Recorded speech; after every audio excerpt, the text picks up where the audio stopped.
గణేశాయ నమ, గాయత్రీదేవ్యే నమ, మహాసరస్వత్యే నమ, మాతాపితృభ్యో నమ. ముందుగా ప్రేక్షక వీక్షణ మహాశీలందరికీ కూడా నమస్కారం.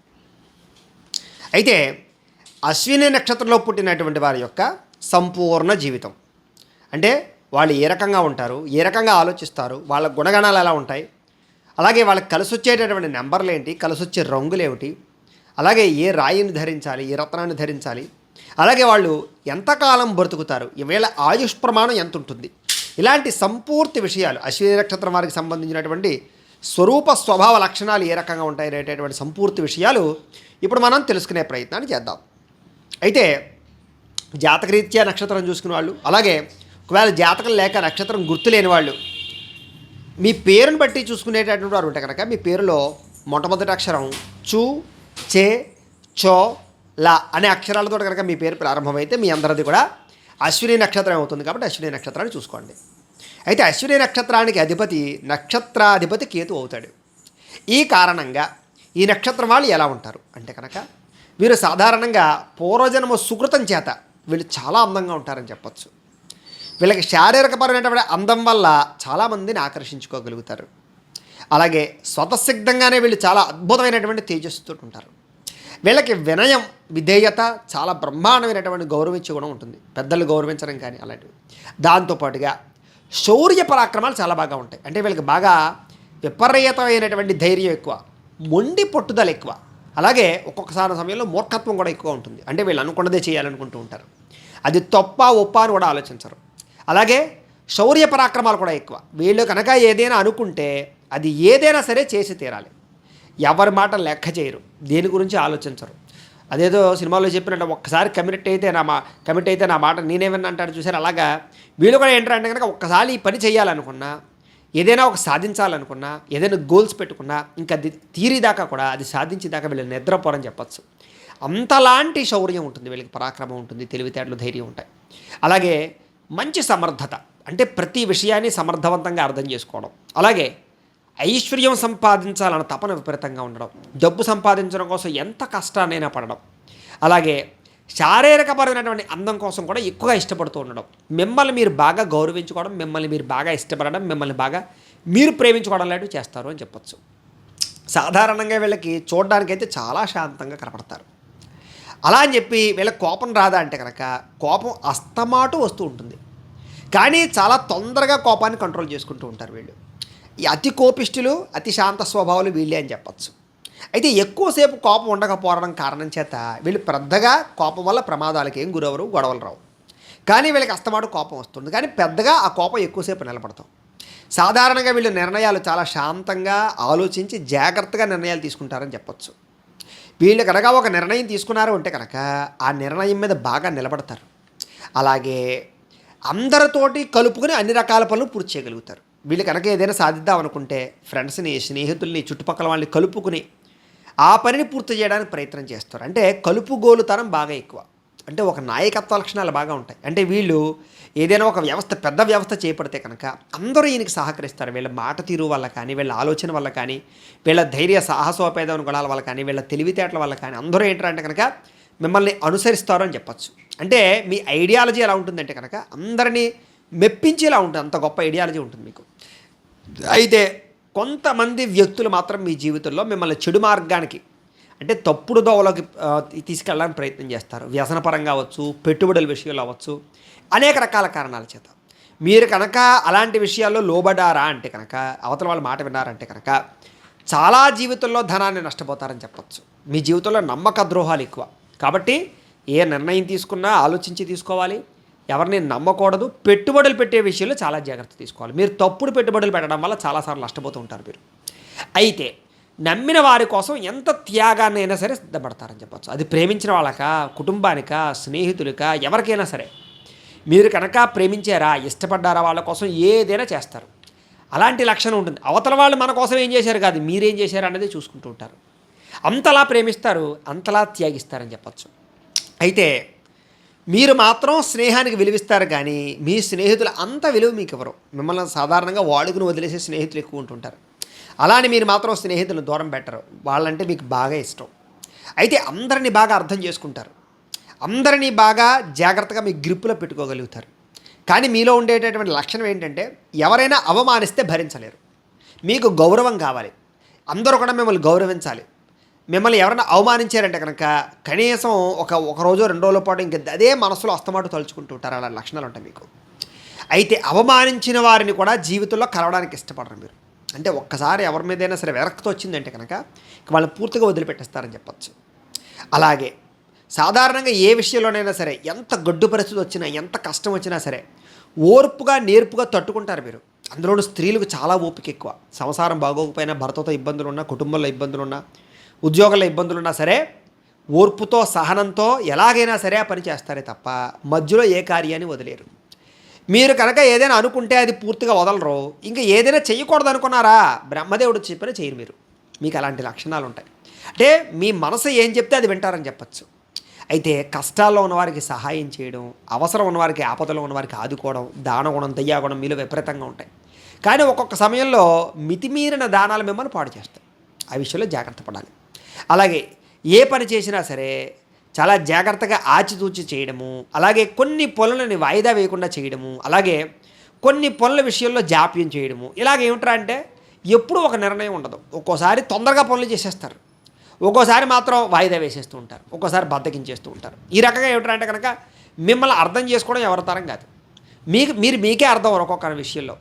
ఆ రకంగా మీ జీవితంలో కొంచెం బిహేవియర్ మాత్రం కొంచెం అంటే ఒక్కొక్కసారి మాత్రం చాలా బ్రహ్మాండంగా సమర్థవంతంగా ఉంటారు, ఒక్కొక్కసారి ఏంటంటే ఏదో చూద్దాలి అన్నట్టు ఆ రకంగా వ్యవహరిస్తూ ఉంటారు. అయితే మంచి ఆలోచనలు, మంచి నడవడిక, జాగ్రత్తతనం, ముందు చూపుతనం ఇవి బాగా ఉంటాయి మీకు. డబ్బులు దాచే విషయంలో కానీ, పాలసీలు కట్టేటటువంటి విషయంలో కానీ, ఇన్సూరెన్స్ల విషయంలో కానీ, ఇలాంటి విషయాల్లో కానీ, ఆస్తులు కూడబెట్టే విషయంలో కానీ చాలా జాగ్రత్తగా ముందు చూపుతూ ఉంటారని చెప్పచ్చు. సాధారణంగా ఎవరికి లొంగరు మీరు, ఎవరు మిమ్మల్ని లొంగ తీసుకోలేరు సాధారణంగా. కానీ ప్రేమకి మాత్రం లొంగిపోతారు మీరు. డబ్బుకి కానీ, గర్వానికి కానీ, అహంకారానికి కానీ, కోపం కానీ లొంగరు మీరు. ప్రేమిస్తే మాత్రం విపరీతంగా మీరు అభిమానిస్తారు, అంత అభిమానం మీకు ఉంటుంది. అలాగే ఏ పని మొదలుపెట్టినా సరే అది తప్పైనా ఒప్పైనా సరే ఆ పని మాత్రం కంప్లీట్ చేయాలనేటువంటి తపన మీకు ఉంటుంది. సాధారణంగా దైవభక్తి, ఆధ్యాత్మిక చిత్రం ఎక్కువగా ఉంటూ ఉంటాయి. అనేక రకాల సంబంధ బాంధవ్యాలంటే ఇష్టపడతారు. ఇతర ప్రాంతాలు తిరుగుతారు, ఇతర దేశాలు తిరుగుతారు, ఇతర దేశాల్లో స్థిరపడతారు, ఇతర దేశాల్లో ఉద్యోగాలు సంపాదించుకుంటారు, ఇతర రాష్ట్రాల్లో వ్యాపారాలు చేయగలుగుతారు, అనేక చోట్ల చేయగలుగుతారు, అనేక భాషలు మాట్లాడగలుగుతారు. మీకు సామాన్యంగా స్కిల్స్ ఎక్కువ, అనేక రకాల స్కిల్స్. ఒక విద్య కాకుండా అనేక రకాల విద్యలు వస్తాయని చెప్పచ్చు. అయితే ఆచార వ్యవహారాలన్నా, ఆధ్యాత్మిక చింతనన్నా, అలాగే దైవభక్తి కార్యక్రమాలన్నా బాగా ఇష్టపడతారు. అయితే మీరు బాగా తెలివైన వారు, చురుకుగా ఉండేటటువంటి వారు. మీకు సాధారణంగా ఏదో తినేసి పడుకోవడం అంటే ఇష్టం ఉండదు. ఎప్పుడు ఏదో చేయాలని తపన, ఎప్పుడు ఏదో సాధించాలని తపన. మీకు బోర్ ఎక్కువ, అంటే ఏ పని ఎక్కువసేపు చేయలేరు, బోర్ కొట్టేస్తూ ఉంటుంది. మళ్ళీ కొత్త పని ప్రారంభం చేయడం, సాధారణంగా అనేక రకాల ఉద్యోగాలు చేయడం, అనేక రకాల వ్యాపారాలు చేయడం, అనేక రకాల విద్యలు నేర్చుకోవడం, ఇలాంటివి ఎక్కువ ఆలోచనలు ఉంటుంటాయి మీకు. సాధారణంగా మీకు ఎప్పుడు మనశ్శాంతి ఉండదని చెప్పచ్చు. ఎందుకంటే ఎప్పుడు ఏదో ఒక కోరిక, ఏదో ఒక అవసరం, ఏదో ఒక మార్పు, ఏదో రకమైనటువంటి ఆలోచన. ఈ రకంగా ఏంటంటే కనుక ఎప్పుడు దేని గురించో దానికి ఆలోచిస్తూనే ఉంటారు, మీకు సంతృప్తి ఉండదు. అయితే సాధారణంగా మీ పరిసర ప్రాంతాలు చాలా శుభ్రంగా ఉంచుకోవడానికి ప్రయత్నం చేస్తారు. మీరు బాగా నీట్నెస్ ఎక్కువ. ఆ నీట్నెస్ కోసం చాలా శుభ్రంగా మీరుంటారు, శుభ్రంగా పరిసర ప్రాంతాలు ఉంచుతారు. మీకు కళా ప్రావీణ్యత కూడా విపరీతంగా ఉంటుంది. సినిమాలంటే చాలా ఇష్టపడతారు, నటించడానికి చాలా ఇష్టపడతారు, లేదా ఎక్కువగా దానికి సంబంధించినటువంటి విషయాలు బాగా చదువుతారని చెప్పచ్చు. కళలన్నా, లేదా చదువన్నా, విద్యన్నా, అలాగే నైతికపరమైనటువంటి బాధ్యతలన్నా చాలా ఇష్టపడతారు మీరు. సంగీతం అన్నా, రచించడం అన్నా, ఏదైనా రాయడం అన్నా, కవిత్వం అన్నా, ఇలాంటివి కూడా చాలా బాగా ఇష్టపడతారు మీరు. సాధారణంగా మీరు 30 సంవత్సరాల వరకు కూడా చాలా కష్టపడతారు. కానీ 30 సంవత్సరాల తర్వాత మాత్రం చాలా సునాయాసంగా ఎదుగుతారు మీరు. అయితే ప్రతి చిన్న విషయానికి కూడా మీకు ఏదో రకమైన ఆటంకాలు, అడ్డంకులు వస్తూనే ఉంటాయి. కానీ వాటి రెండించి అధిగమించి మీరు బాగా పైకి వస్తారని చెప్పచ్చు. అయితే 30 సంవత్సరాల నుండి 55 సంవత్సరాల వరకు కూడా వీళ్ళు చాలా క్రమక్రమంగా ఒక మెట్టు ఎక్కుతూ చాలా మంచి స్థాయిలోకి అయితే మాత్రం 55 సంవత్సరాలు వచ్చేసరికి వెళ్తారు. ఐశ్వర్యం సంపాదిస్తారు, బిల్డింగ్స్ కడతారు, కొంటారు, అలాగే స్థలాలు కొంటారు, పొలాలు కొంటారు, కార్లు కొంటారు, బంగారం కొంటారు, మంచి ప్రాపర్టీస్ సంపాదించుకోగలుగుతారు. సాధారణంగా వీళ్ళు కొంచెం పిసినారితనం ఉన్నా కూడా అది ఒక్కొక్క సమయంలో ఏమిటంటే కనుక అతిగా ఖర్చు పెట్టేయడం, లేకపోతే అతిగా దాచేయడం, ఇలాంటి లక్షణాలు ఉంటూ ఉంటాయి. అవసరమైన దానికి ఖర్చు పెట్టకుండా ఉండడం, అనవసరమైన వాటికి ఖర్చు పెడుతూ ఉండడం, ఇలాంటి లక్షణాలు ఉంటూ ఉంటాయి. ఇది ఏమైనా కూడా ఆర్థికపరమైనటువంటి సమతుల్యత మాత్రం కొంచెం తక్కువగా ఉంటుందని చెప్పచ్చు. మీ చేతిలో ఒక్కొక్కసారి డబ్బులు ఆగవు, ఒక్కోసారి మరీ పిత్తలాటం చేస్తూ ఉంటారు. ఈ లక్షణాలు ఎక్కువ ఉంటాయి. అయితే మీకు ఖర్చులు విపరీతంగా ఉంటాయి. సంపాదనకు మించి ఖర్చులు ఉండే అవకాశాలు ఎక్కువ ఉంటాయి. మీకు ఆడంబరాలు ఎక్కువ, గొప్ప ఎక్కువ, దాంభిక ప్రదర్శన ఎక్కువ, అందరికన్నా గొప్పగా ఉండాలి, అందరికన్నా గొప్ప కారులో తిరగాలి, అందరికన్నా గొప్పగా బిల్డింగ్ కట్టాలి, అందరికన్నా గొప్ప గొప్ప వేవ్ వాడాలి, ఇలాంటి కోరికలు మాత్రం విపరీతంగా ఉంటాయి. ఈ వాంఛల వల్ల, ఈ కోరికల వల్ల డబ్బులు ఎక్కువగా మీరు అనవసరంగా వృధాగా ఖర్చు పెడతారని కూడా చెప్పచ్చు. అయితే తండ్రికి మీకు మధ్య రిలేషను అంతంత మాత్రంగానే ఉంటుంది. కానీ మీరంటే తండ్రికి చాలా ఇష్టం, మీకు కూడా తండ్రి అంటే చాలా ఇష్టం. కానీ మాట పొసగదు మీ ఇద్దరికి కూడా. దానివల్ల కొంచెం వాత్సల్యం తక్కువగానే పొందుతారు అని చెప్పచ్చు. అలా అని చెప్పి తల్లిదండ్రుల మీద ఏ భేదాభిప్రాయాలు ఉండవు. అలాగే తండ్రి యొక్క ఆస్తులు కూడా మీకు సంక్రమిస్తాయి. అయితే తండ్రి ద్వారా మీకు కావాల్సిన సహాయాలు కూడా మీకు లభిస్తాయని చెప్పచ్చు. అయితే ఇతరుల ద్వారా ఎక్కువ సహాయం, స్నేహితుల ద్వారా ఎక్కువ సహాయం మీకు అందుతూ ఉంటుంది. అయితే కుటుంబాన్ని విపరీతంగా ప్రేమిస్తారు, కుటుంబానికి చాలా బాగా ఖర్చు పెడతారు, కుటుంబానికి అవసరాలు తీరుస్తారు. మీరు కుటుంబం యొక్క ప్రేమను కూడా మీరు ఖచ్చితంగా పొందుతారని చెప్పచ్చు. అయితే మీ ప్రేమ కఠినంగా ఉంటుంది, మీ ద్వేషం కూడా కఠినంగానే ఉంటుంది. ప్రేమిస్తే అతిగా ప్రేమించేస్తారు, లేదంటే అతిగా కోపించేస్తారు, లేదా అతిగా విరక్తి పెంచేసుకుంటూ ఉంటారు. అంత దారుణంగా ఉంటుంది. యుక్త వయస్సులో విపరీతమైన ప్రేమలు, విపరీతంగా కామపరమైనటువంటి కోరికలు ఉంటాయి మీకు. తద్వారా అనేక మందితో ప్రేమలో పడే అవకాశాలు, లేదా కొంచెం పురుషుల పట్ల, పురుషులు స్త్రీల పట్ల ఎక్కువగా వాళ్ళ గురించి ఎక్కువ ఆలోచించడాలు, అనేక రకాల వ్యవహారాలు నడపడాలు, ప్రేమ వ్యవహారాలు నడుస్తాయని చెప్పచ్చు. ఏది ఏమైనా కూడా చాలా తక్కువ పరిస్థితుల్లో మాత్రమే ప్రేమ విషయాలు వివాహానికి దారితీసే పరిస్థితులు ఉంటాయి. అయితే మీ గుణగణాలు చాలా మంచివి కాబట్టి అందరూ మిమ్మల్ని ఇష్టపడతారు. అయితే ఈ నక్షత్రంలో జన్మించినటువంటి వారికి నక్షత్ర అధిపతి కేతు అవడం చేత వీళ్ళకి అమ్మమ్మలన్నా, నాయనమ్మలన్నా, లేదా తల్లి తాలూకా బంధుత్వం అన్న చాలా బాగా ఇష్టపడతారని చెప్పచ్చు. వాళ్ళతో బాగా సంబంధ బాంధవ్యాలు ఉంటాయి మీకు. అలాగే మీకు రసాయన శాస్త్రం అన్నా, తత్వశాస్త్రం అన్నా, పరిశీలన అన్నా, ప్రయోగాలన్నా చాలా బాగా ఇష్టపడతారు. ప్రయాణాలన్నా, రైడింగ్లన్నా, వాహనాలు నడపడం అన్నా చాలా బాగా ఇష్టపడతారు. అనేక శాఖలలో అభివృద్ధిని మాత్రం సాధిస్తారని చెప్పచ్చు. మీకు మంచి ఆలోచనలు వస్తాయి. ఎక్కువగా గవర్నమెంట్ ఉద్యోగాలు కూడా వస్తాయి. అలాగని ప్రైవేట్ ఉద్యోగాల్లో కూడా మంచి పరిణతి ఉంటుంది మీకు. వ్యాపారం పట్ల కూడా మంచి ఆలోచనలు ఉంటాయి మీకు. వ్యాపారంలో మిమ్మల్ని మించిన వారు ఉండరని కూడా చెప్పచ్చు. అంత బాగా వ్యాపారాలు చేయగలుగుతారు. కానీ ఒకానొక సమయంలో ధన నష్టము, మానసిక ప్రశాంతత కోల్పోవడము, అలాగే ఒకానొక సమయంలో ఈ పని మానేసి ఇంకో దాంట్లోకి వెళ్ళిపోదామనే ఆలోచనలు కూడా వస్తుంటాయి. ఏది ఏమైనా అది గ్రహస్థితిని బట్టి వస్తుంది. పక్కన పెట్టినట్లయితే మీకు భక్తి, జ్ఞాన, వైరాగ్యాలు బాగా ఎక్కువగా ఉంటాయి. సద్గురు సాంగత్యం బాగా ఉంటుంది. గురువులంటే అభిమానం బాగా ఉంటుంది. వాళ్ళ మాటలు వినడం, లేదా పురాణాలు వినడం, చరిత్రలు వినడం బాగా తెలుసుకుంటారు. అయితే మీ నక్షత్రానికి రాస్యాధిపతి కుజుడు అవుతాడు. కాబట్టి ఈ రాస్యాధిపతి కుజుడు అవ్వడం చేత అన్నదమ్ముల మధ్య మీకు చిన్న చిన్న ద్వేషాలు ఉన్నా కూడా మళ్ళీ తిరిగి కలిసిపోతారు. అయితే మీకు అన్నదమ్ములకి మధ్య కొంచెం ఎప్పుడూ కూడా ఏదో రకమైనటువంటి అభిప్రాయ భేదాలు ఉంటూనే ఉంటాయి. ఏవైనా ప్రేమాభిమానాలు మాత్రం తగ్గవని చెప్పచ్చు. అలాగే దాంపత్య సుఖం విపరీతంగా ఉంటుంది. భార్యాభర్తల మధ్య అన్యోన్యత చాలా బాగా ఉంటుంది. అయితే చిన్నతనం నుంచి కూడా మీకు ధైర్యం అంటే బాగా ఇష్టం. సాధారణంగా గొడవలకు వెళ్ళరు, కానీ ఏదైనా గొడవకి వెళ్ళారంటే విజయం సాధించుకుని వస్తారు. అలాంటి లక్షణాలు ఉంటాయి మీకు. మీకు విద్యలంటే బాగా ఇష్టం, పుస్తకాలంటే చాలా ఇష్టం, టెక్నాలజీ అంటే చాలా ఇష్టం, కంప్యూటర్ విద్యలంటే చాలా ఇష్టం. అలాగే తద్వారా కంప్యూటర్ పరమైనటువంటి విద్యలో కూడా బాగా రాణిస్తారు మీరు. అలాగే ధనం అంటే విపరీతంగా ప్రాకులాడతారు. డబ్బు సంపాదించడానికి ఎంత కష్టమైనా పడతారు. స్థిరాస్తులు కొనుగోలు చేస్తారని చెప్పచ్చు. అయితే మీకు వడ్డీ వ్యాపారాల ద్వారా కూడా బాగా లాభం వస్తుంది. హోటల్ బిజినెస్ బాగా లాభిస్తుంది మీకు. అలాగే పార్ట్నర్షిప్ వ్యాపారాలు లాభించవు తప్ప మిగతా వ్యాపారాల్లో మీరు బాగా తొందరగా ఎదగలుగుతారు. మీకు ట్రాన్స్పోర్ట్ రంగం కూడా బాగా లాభిస్తుంది. ఫర్నిచర్ రంగం బాగా లాభిస్తుంది. ఎలక్ట్రానిక్ డిపార్ట్మెంట్స్ కూడా బాగా లాభిస్తాయి మీకు. బంగారం, బట్టల వ్యాపారాలు బాగా లాభిస్తాయి మీకు. ఇలాగ కిరాణా రంగాలు, కూరలకు సంబంధించినటువంటి రిలేటెడ్గా ఉండే రంగాలన్నీ బాగా రాణిస్తాయి. వ్యవసాయాలు కూడా బాగా రాణిస్తాయి మీకు. విద్యుత్ వాహనాలకు సంబంధించినటువంటి తయారీ కానీ, ఫ్యాక్టరీలు కానీ, లేకపోతే దానికి సంబంధించినటువంటి ఏవైనా కొంచెం అమ్మడాలు కానీ, ఇవన్నీ కూడా బాగా లాభిస్తాయి మీకు. అయితే మీ జన్మరీత్యా జన్మజాతకంలో దశాధిపతుల యొక్క ప్రభావం చేత మాత్రం మొట్టమొదటి 25 సంవత్సరాల వరకు కూడా కొంచెం విద్యలో చిన్న చిన్న ఆటంకాలు ఉన్నా కూడా చాలా చక్కగా రాణిస్తారని చెప్పచ్చు. మంచి ఆలోచనలు చేస్తారు, చక్కని ఆరోగ్యం ఉంటుంది, మంచి స్నేహితులు ఉంటారు, ఆటపాటల యందు, కళల యందు బాగా చురుగుతనం ఉంటుంది, విదేశాలు వెళ్ళే ప్రయత్నాలు చేస్తారు, ధనం బాగా సంపాదిస్తారు, విలాసవంతమైనటువంటి ఖర్చులు పెడతారు మీరు. ఎప్పటిదాకాను అంటే కనుక 25 సంవత్సరాల వరకు కూడా. అయితే 25 సంవత్సరాల దగ్గర నుండి మళ్ళీ 50 సంవత్సరాల వరకు మీరు ఎలా ఉంటారు అంటే కనుక ఈ వయస్సు మధ్యలో వివాహం జరిగే అవకాశాలు, సంతాన యోగ్యతలు, దృఢమైనటువంటి ఆత్మవిశ్వాసం కలగడము, అధికారాలు పొందడము, పదవులు పొందడము, అలాగే మంచి మంచి వ్యాపారాలు చేయడంతో పాటుగా చక్కని వృద్ధిని కనిపిస్తుంది. ఆరోగ్యం కోసం చాలా ప్రాకులాడతారు ఈ సమయంలో. వైద్యానికి సంబంధించి, జ్ఞానానికి సంబంధించి, విద్యకు సంబంధించి అభివృద్ధిలో ఉంటారు. వ్యవసాయము, వెండి, ముత్యములు, పాలు, నెయ్యి ఇలాంటి వ్యాపారాలు కూడా మీకు చాలా బాగా లభిస్తూ ఉంటాయి. ఈ రకంగా ఉంటారు. అయితే 40 సంవత్సరాలు దాటిన తర్వాత కొంచెం రుణబాధలు, శత్రుబాధలు కొంచెం ఇబ్బంది పెడతాయి. కాకపోతే డబ్బులు కూడా అలాగే సంపాదిస్తారు మీరు ఆ పరిస్థితుల్లో. స్థిరాస్తులు కొంటారు, స్థానబలం పెరుగుతుంది, వడ్డీ వ్యాపారాల ద్వారా లాభాలు సంపాదించుకోగలుగుతారు, బ్రహ్మాండంగా ఉంటారు. మళ్ళీ 50 సంవత్సరాల దగ్గర నుంచి 75 సంవత్సరాల వరకు కూడా మీలో మానసిక దృఢత్వం కొంచెం తగ్గుతుంది. కానీ కార్య సాఫల్యత పెరుగుతుంది, గౌరవం పెరుగుతుంది. కులాలన్నా, మతాలన్నా, వర్గాలన్నా, రాజకీయాలన్నా ఇలాంటి వ్యవహారాల్లో బాగా రాణించగలుగుతారు, వాటికి సంబంధించిన వ్యవహారాల్లో. అలాగే భక్తి, జ్ఞానము, ఆధ్యాత్మిక చింతన బాగా పెరుగుతాయి. మత సంబంధమైన, దైవ సంబంధమైన కార్యక్రమాలు ఎక్కువ పాల్గొంటుంటారు ఆ వయసులో.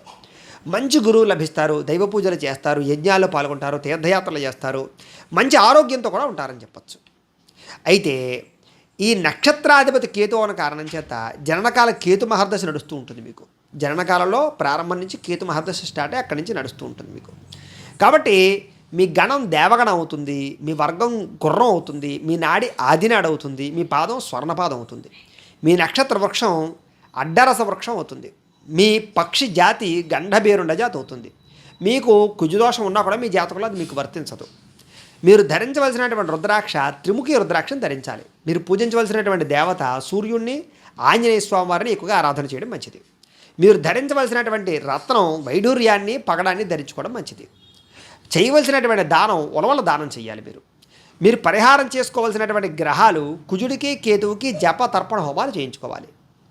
అందులోనూ ఈ నక్షత్రంలో స్త్రీలు ఎవరైతే ఉన్నారో వాళ్ళకి పనికిరాని నక్షత్రాలు ఏమిటి అంటే కనుక జ్యేష్ఠ, పునర్వసు, కృత్తిక నక్షత్రాలు మీకు పనికిరావు. అలాగే మీకు పనికొచ్చేటటువంటి తారాబల నక్షత్రాలు ఏమిటి అంటే కనుక భరణి, రోహిణి, ఆరుద్ర, పుష్యమి, పుబ్బ, హస్త, స్వాతి, అనురాధ, పూర్వాషాఢ, శ్రవణం, శతభిషం, ఉత్తరాభాద్ర ఈ నక్షత్రాలు మీకు పనికొచ్చేటటువంటి తారాబల నక్షత్రాలు. అంటే ముహూర్తాలు కానీ, మంచి విషయాలు కానీ, ఏదైనా కొత్త పనులు ప్రారంభం చేయాలన్నా కూడా ఈ నక్షత్రాలు మీరు ప్రారంభం చేసుకోవచ్చు. మీకు పనికిరాని తారాబల నక్షత్రాలు అంటే కనుక ఏ నక్షత్రాల రోజులో మీకు ఏ పని చేయకూడదు అంటే కనుక కృత్తిక, మృగశిర, పునర్వసు, ఉత్తర, చిత్త, విశాఖ, ఉత్తరాషాఢ, ధనిష్ట, పూర్వభాద్ర ఈ నక్షత్రాలు మీకు తారాబల రీత్యా పనిచేయవు. కాబట్టి ఏదైనా గొప్ప గొప్ప పనులు ప్రారంభం చేయాలన్నా, ప్రయాణాలు చేయాలన్నా, వ్యవహారాలు చేయాలన్నా ఈ నక్షత్రాలు మీకు మంచిది కాదు అని. మీకు అదృష్ట వారం, కలిసి వచ్చే వారం ఏమిటంటే కనుక శుక్రవారం కలిసి వస్తుంది. మీకు కలిసి వచ్చేటటువంటి రంగు పడమర దిక్కు మీకు బాగా కలిసి వస్తుంది. మీ అదృష్టపు రంగు, కలిసి వచ్చే రంగు ఏమిటంటే కనుక తెలుపు లేదా చిత్రవర్ణం. అంటే కార్లు కానీ ఏమైనా తీసుకుంటే కనుక వైట్ కలర్ తీసుకుంటే మీకు బాగుంటుంది. అలాగే మిగతా రంగులు కూడా మీకు బాగానే కలిసి వస్తాయి, కానీ తెలుపు బాగా కలిసి వస్తుంది. మీకు కలిసి వచ్చేటటువంటి నెలలు ఫిబ్రవరి, జూలై, సెప్టెంబర్, డిసెంబర్ ఈ నెలలు చాలా బాగా కలిసి వస్తాయి. అంటే మిగతా నెలలు పనికిరావని కాదు, కానీ ఈ నెలలో కొంచెం బాగా ఉన్నతి, పరిణతి ఎక్కువ ఉంటుంది మీకు. మీ అదృష్ట సంఖ్యలు 7, 9, 8 మీ అదృష్ట సంఖ్యలు. అయితే ఇక్కడ ఆయుః ప్రమాణం దగ్గరికి వచ్చేసరికి 1వ పాదంలో పుట్టినటువంటి వారు అయితే కనుక మీరు అశ్విని నక్షత్రం 1వ పాదంలో పుట్టినట్లయితే కనుక మీకు శత ఆయుష్ అంటే 100 సంవత్సరాలు బతుకుతారు. ఇక 2వ పాదం అశ్విని నక్షత్రం 2వ పాదంలో పుట్టిన వారు అయితే కనుక 85 సంవత్సరాల వరకు ఇబ్బంది లేదు. అశ్విని నక్షత్రం 3వ పాదంలో పుట్టినట్లయితే కనుక 83 సంవత్సరాల ఆయుష్ ప్రమాణం ఖచ్చితంగా ఉంటుంది. ఇక అశ్విని నక్షత్రం 4వ పాదంలో పుట్టిన వారు అయితే కనుక 86 సంవత్సరాలు మీ ఆయుష్ ప్రమాణం ఉంటుంది. అయితే ఈ ఆయుష్ ప్రమాణం విషయంలో ఖచ్చితంగా మీకు తెలుసుకోవాల్సింది ఏమిటంటే కనుక ఇది సాధారణంగా నక్షత్రాధిపతిని బట్టి, రాశ్యాధిపతిని బట్టి చెప్పేటటువంటి విషయమే తప్ప ఖచ్చితంగా మీరు ఇన్ని సంవత్సరాలు బతుకుతారని చెప్పేటటువంటిది కాదు. అది సంపూర్తి జాతకం చూస్తే తప్ప ఆయుష్ ప్రమాణం అనేది ఎంతవరకు ఉంటుంది అనేది మనం చెప్పకూడదు. అయితే సాధారణంగా ఇది నక్షత్రాన్ని బట్టి, రాశిని బట్టి చెప్పడం జరుగుతుంది ప్రమాణంగా. అలాగే మనం చేసుకున్న పూర్వజనం పుణ్యం, మన పెద్దలు చేసిన పుణ్యాలు, మనం చేసిన పూజలు, వ్రతాలు, నోములు, లేదా మనం చేసిన పాపాలు, మన జాతకంలో ఉండేటటువంటి మృత్యు గండాలు ఇవన్నీ కూడా క్రోడీకృతమై ఈ ఆయుష్ ప్రమాణం అనేది నిర్ణయించబడుతూ ఉంటుంది. కాబట్టి ఇది నక్షత్రాన్ని బట్టి మాత్రమే చెప్పే ఆయుష్ ప్రమాణం కాబట్టి ఇది మాత్రమే ప్రమాణంగా మాత్రం తీసుకోవద్దు. కానీ సాధారణంగా నక్షత్రాన్ని బట్టి ఆయుష్ ప్రమాణం ఈ రకంగా ఉండబోతుంది అని మాత్రం ఖచ్చితంగా మనకి జ్యోతిష శాస్త్రం తెలియజేస్తుంది. కాబట్టి ఇది మీ యొక్క ఆయుష్ ప్రమాణం తెలియజేస్తూ, అయితే ఇప్పటిదాకా మేము చెప్పినటువంటి ఈ ఫలితం అంతా కూడా గోచార ఫలితం, అంటే గోచార రీత్యా ఉండేటటువంటి నక్షత్ర ఫలితం. కాబట్టి ఆ రకంగా అర్థం చేసుకోండి. ఈ గోచార ఫలితాలు మీకు ఒక్కరికే కాదు, కోటాను కోట్ల మంది అందరికీ వర్తిస్తాయి. కాబట్టి ఆ రకంగా వినే ప్రయత్నాలు చేయండి. ఒకవేళ మీ పర్సనల్ జాతకం అంటే మీకు ఒక్కరికి ఎలా ఉందో తెలుసుకోవాలి అన్నా, లేదా ఏదైనా సమస్యతో ఇబ్బంది పడుతూ ఉన్నా మీ date of birth, time, place of birth, మీ పేరు మా వాట్సాప్ నెంబర్కి మెసేజ్ పెట్టినట్లయితే కనుక మీ పర్సనల్ జాతకం అంటే మీకు ఒక్కరికి ఎలా ఉందో చూసి చెప్పే ప్రయత్నాన్ని చేస్తాము. లేదా ఏదైనా సమస్యతో ఇబ్బంది పడుతూ ఉంటే కనుక దానికి పరిహారాన్ని చెప్పడం కానీ లేదా పరిహారాన్ని చేయించడం కానీ చేసే ప్రయత్నం కూడా చేస్తాము అని తెలియజేస్తూ, ఈ వీడియో కనుక మీకు నచ్చినట్లయితే లైక్ చేయండి, అందరికీ షేర్ చేయండి. ఇంకా ఎవరైనా ఈ ఛానల్ కనుక సబ్స్క్రైబ్ చేసుకోకుండా ఉన్నట్లయితే కనుక కాస్త సబ్స్క్రైబ్ కూడా చేసుకోవాల్సిందిగా మనస్ఫూర్తిగా ఆశిస్తూ, గోబ్రాహ్మణేభ్యः శుభమస్తు నిత్యం, లోకా సమస్తాః సుఖినో భవంతు. స్వస్తి.